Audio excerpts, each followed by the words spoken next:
don't have a big variety of books, and we don't have a library anymore. From kindergarten to middle school, lots of kids had to share. High school, awful, there's so many kids here. And college.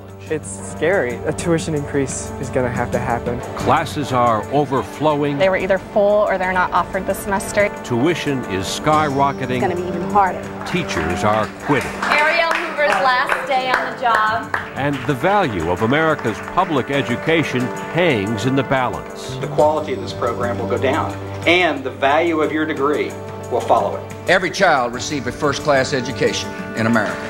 So whatever happened to the promise of no child left behind? Can't educate kids on intention. They're given all of these new responsibilities, but they're not given money. Tonight, Report Card. Are American schools flunking the education test? From ABC News.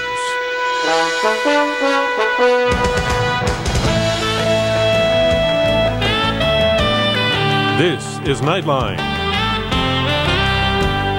Reporting from Washington, Chris Bury. Now comes the hard part.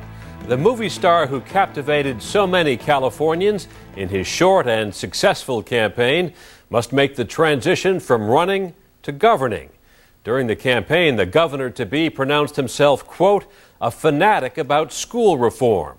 He promised to not cut spending on California's schools or raise taxes and improve educational quality.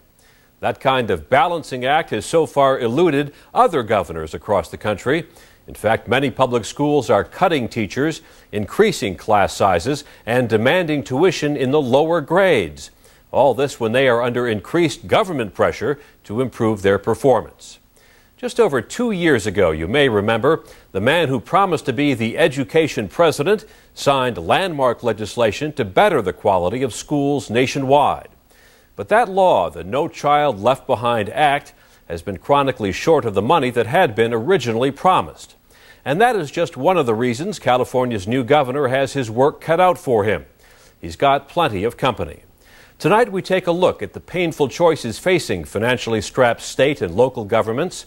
ABC News correspondent Judy Muller reports, first from the state that developed the nation's first public school system.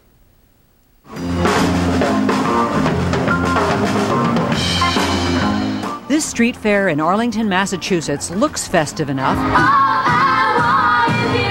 but some of these folks are dead serious. Fox Library! Save the Fox Library!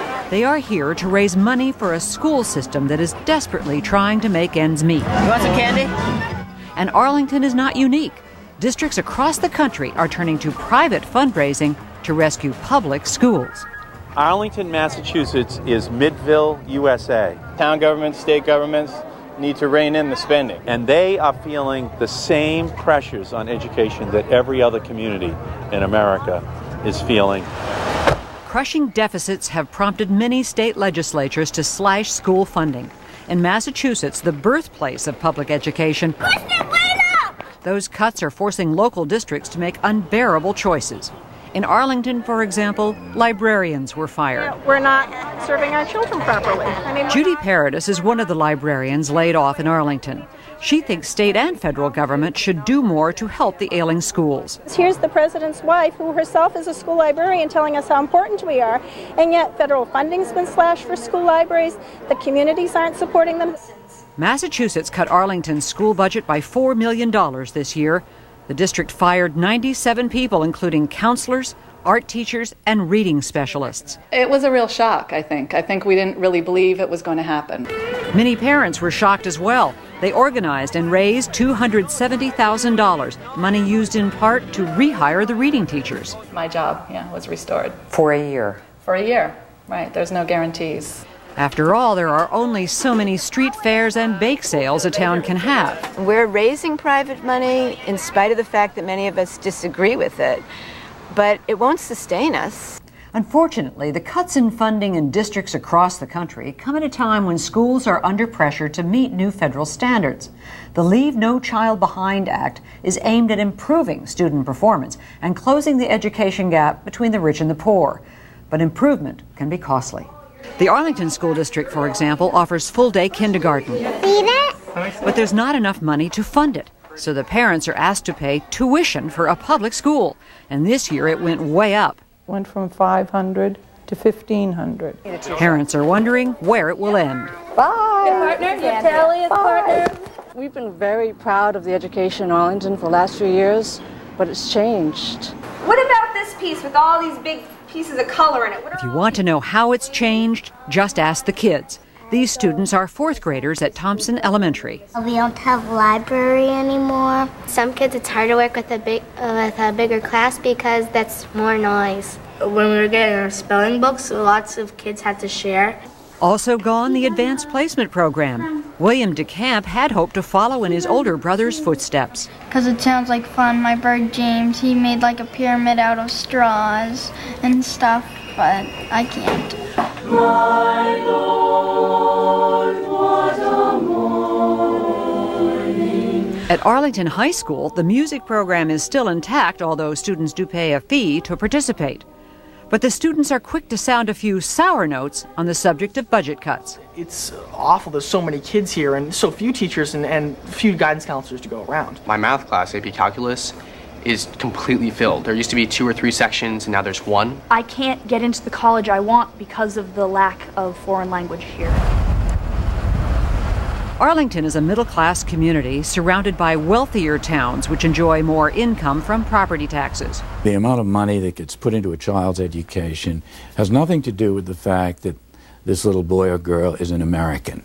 It's determined solely by the luck of which state, which district, which neighborhood she lives in.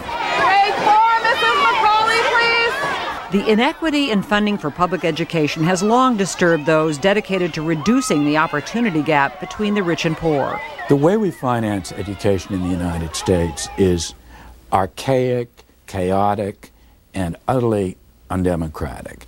Arlington residents recently voted down a proposed tax increase to help the schools, a measure defeated by a narrow margin. Get higher taxes, just more money, they're just going to spend it and come back next year ask me for more money. Andrew Wharton and his wife voted against it. We had to look at expenses, and we just were not in a position to pay a higher tax rate when our community already has one of the highest tax rates in this area, if not the highest. So what's the answer? And our president, George W. Bush. The No Child Left Behind Act is aimed at resolving the disparities in education. But many wonder if it will only add to the problem. The teachers tell me no school left behind really means no school left standing, because they're given all of these new responsibilities, but they're not given money. In fact, their budgets are cut. Not every child is getting the education and the attention that they need in order to reach that full potential because of class sizes and because of the reduction of the intensity of the curriculum. Then every child gets left behind.